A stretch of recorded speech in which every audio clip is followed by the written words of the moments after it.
Here to tell us about the Nihung Sikhs and Gatka is Jaswinder Singh, a Nihung Sikh and Gatka instructor at Spahid Baba Deep Singh Akhara. Thanks for coming in today. You're welcome. Now, why don't we start a bit in terms of the origins of where the Nihung Sikhs come from and sort of why they have maintained the tradition up to this day? Well, the cause of their, upbringing was because of the non-violent movement that went through, or movements that went through India at that time. Basically forced people to let go of their martial heritage and arms because of they were into the ahimsa notion of peace and so on. And therefore, you had a lot of persecutors, tyrants, you had... sort of created opportunities for tyrants to rise because there is no means to stand up to them. Right, because as you know, India was a very rich culture, or a rich nation in its natural resources. A lot of gold, a lot of oil, a lot of other precious metals and so on. So you had people coming from the Middle East, and you had people coming from up north to grab all these precious metals and natural resources.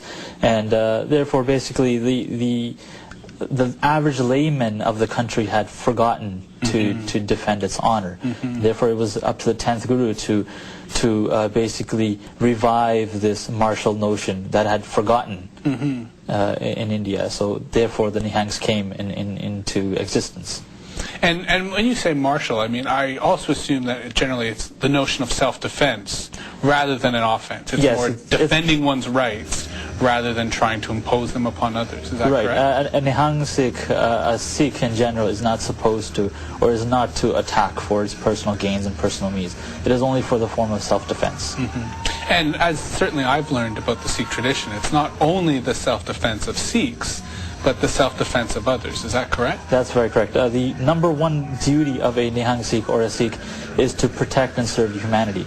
I mean, just generally speaking, if there's somebody on the street who's being robbed, or a lady who is being, threatened by other people, it is your duty to go and help her or him, regardless of what caste, creed, religion you are. It is your duty to serve humanity, and it is said that in serving your humanity, if you were to die and your life would be gone, you are to be saved in salvation. Now, obviously, we're talking about in terms of the founding of the Nihung Sikhs, something that happened several hundred years ago, and yet today there are still many, such as yourself, who practice. Can you tell me a bit more about how it survived over all this time and how it's become really an active part of the Sikh community? To say in modern society, you wouldn't find people wearing what I'm wearing right now. In fact, you wouldn't find me wearing this every day of my life either. It's basically, I wear this when we're either performing or when we're giving a demonstration or talking about Nihung Sikhs. The Nihung Sikhs in India they live a nomadic lifestyle. They move from city to city, from place to place, to village, preaching the word of Guru Nanak. They don't carry any vital possessions because they have no liking to capital, money. They don't material. That's correct. There's no materialism in their ideology. So. They are not considered in mainstream because of that particular reason. And you have political people coming in. The dress has changed to become more modern, the layman person. But they live basically a nomadic lifestyle in India. And yet it's interesting, yourself here in the West, you mentioned that not every day you'd wear this particular outfit, yet it's still important in terms of, I guess, remembering or reaffirming the tradition within the community? Yes, there are some people in my generation who have adapted this type of dress every day. Those people go to school, work in this type of lifestyle. I don't, because I'm a student. I go in and out. I was just basically born and raised here, so I have a different dress code. So I only wear this basically for ceremonial reasons. But is it certainly safe to assume that the message or the ethic of the Nihung Sikh is something that you carry with you every day and at all Definitely. moments? My 5 Ks are always with me. I have a turban on all the time. The necessities of our, ideology is always with me. I have the ideology of protecting and serving humanity. It could be something simple like holding a door for somebody or picking up their pen with you. Just going out of your way and doing it. On a macro level, it will be, serving or participating in movements that need social or human rights. We would fight for gender rights. We would fight for, or we would participate in their movement of any ethnic community or any caste community that needs their human rights. Certainly aligning yourself with the struggle for human rights, regardless of who might be actually struggling for it. That's correct. Perhaps you could elaborate not just on its origins, but its relevance today, and how as a teacher, and I assume also a student, how you were able to practice here in Canada. Well, number one, when we teach the kids, it's what we teach is self-discipline. We teach them focus, right? So it helps them become more confident in their daily life and their schoolwork and whatnot.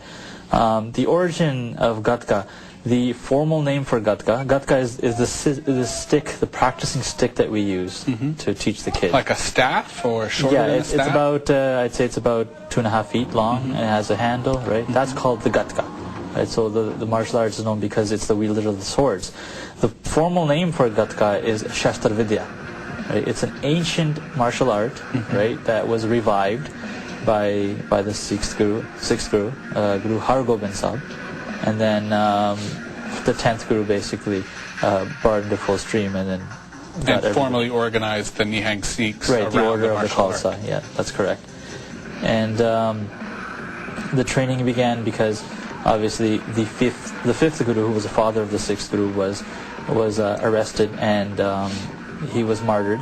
He was killed because he was to implement the name of the Islamic prophet into the holy book. And upon refusal, he was arrested and tortured and persecuted, and then eventually he had to give up his life. He was martyred.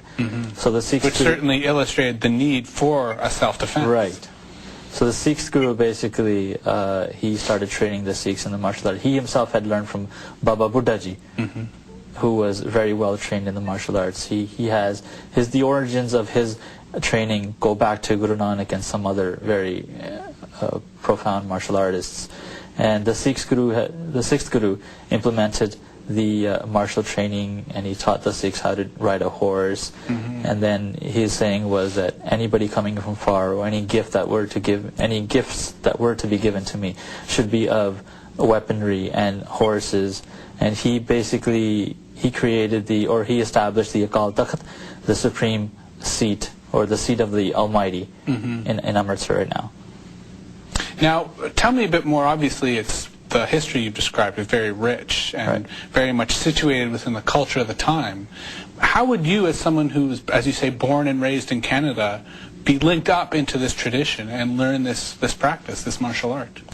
Like I said, it brings confidence, right? So there's advantages to learning it. It's our cultural, I guess, way. We should learn it. It's one of those things. Sort of encapsulates and preserves the culture of the Sikhs, and the Nihung Sikhs in particular. That's correct. It also gives you a sense of confidence, just because you know you can defend yourself in self-defensive forms. Like, I don't think twice of going out to the dark or a dark alley or things like that, small things like that. And I mean, is this something that you chose to learn in terms of an interest, or is it very common for young Sikhs to learn Gatka as part of a natural process? It's not common, actually. When I started learning, since I was a young child, I saw the videos of the Nihungs in India performing demonstrations and so on. I always wanted to learn. And then I just never had the proper teacher to until I met teachers in around year 2000, 2001, and I started vigorously. Was it difficult finding a teacher? Is that something that poses an obstacle? It was a big obstacle. There's not very many people who know the true art, like the purest form. There's a lot of variations of Gatka, but in the true sense, the true form. And then, well, there's a group of us had started training together, and then... Well, and I was going to ask, was it natural that you went from being a student to a teacher, or was it something that you were just so inspired in learning yourself that you really wanted to share that with others? Yes, exactly. I was really inspired because it kind of changed my life in the sense where I became more self-disciplined and I became more physically fit, felt healthier because I was all the vigorous exercises that it demands. And well, and that's an interesting point. I mean, we're talking about it in very ethereal terms, but physically, is it demanding? How difficult was it for you to go from knowing nothing to becoming a teacher? It was very demanding, actually, because teaching is a whole different realm, as you may know. You have to get the people. Learning discipline is a whole different thing. Teaching discipline is quite different.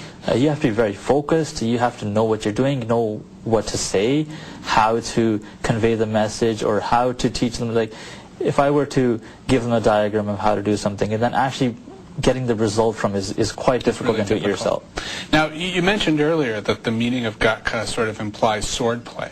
And that sort of begs the question, are there different types of weapons that are taught in terms of the mastery of the martial art, other than swords? Interestingly, yes, you have bow and arrow, you have spears, there's a bunch of other throwing weapons. There's a command krora, there's the straight-edged sword. It's a straight sword and has double edges, sharp on both ends. The way to wield that, the way to fight with that is different than the curvaceous sword. I'm also curious, you mentioned the role of horses or equestrian arts. I assume it's perhaps not easy to find a horse, but do you also learn that aspect of the martial art? We are told to learn the horse riding, but obviously in Canada here it's kind of hard. I mean, you have to go onto a ranch, and it's not too accessible from a city center. And the way that the Nihangs possess their horse riding skills is just phenomenal. I mean, they practice about 4 or 5 hours of riding a day, and you have one person riding 4 horses at one time. Right, so it would be difficult for someone in your position to pick up. Yeah, I mean, if you really want to see the skills of the Nihangs, the Hola Mahalla festival in mid-March in India at the city of Anandpur, you can see tent pegging. The horses come in at very fast speeds. We only have, half an hour, 1 hour sessions with horses, so it's kind of difficult to take that skill. Well, thank you very much for coming in today. Certainly we've learned a lot about the Gatka martial tradition, but also about the Nihung Sikhs, and certainly thank you for sharing that with us. You're welcome. That was Jaswinder Singh, a Gatka instructor at Shahid Baba Deep Singh Akhara.